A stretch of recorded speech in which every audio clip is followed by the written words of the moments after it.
if someone dies with COVID-19, we are counting that as a COVID-19 death. No, I can't imagine if someone comes in with coronavirus, goes to an ICU, and they have an underlying heart condition and they die, they're going to say cause of death, heart attack. I cannot see that happening.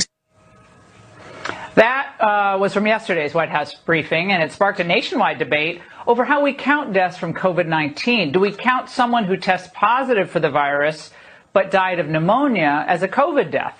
But what about someone who dies with symptoms of the disease but was actually never tested? It's actually crucial information. COVID death stats inform the models that guide federal and state governments' responses to the crisis. It's really important.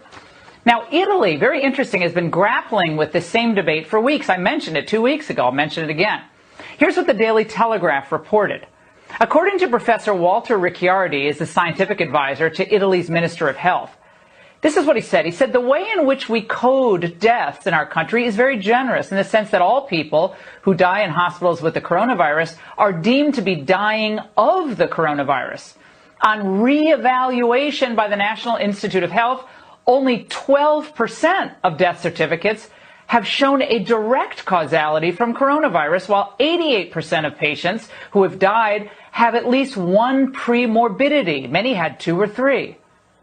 My next guest is a doctor and state senator in Minnesota who is deeply troubled by the CDC's latest guidance for counting COVID deaths. Dr. Scott Jensen joins me now. Doctor, I want to read for our viewers what the CDC says in part about how to count COVID deaths relating to that last issue we just raised.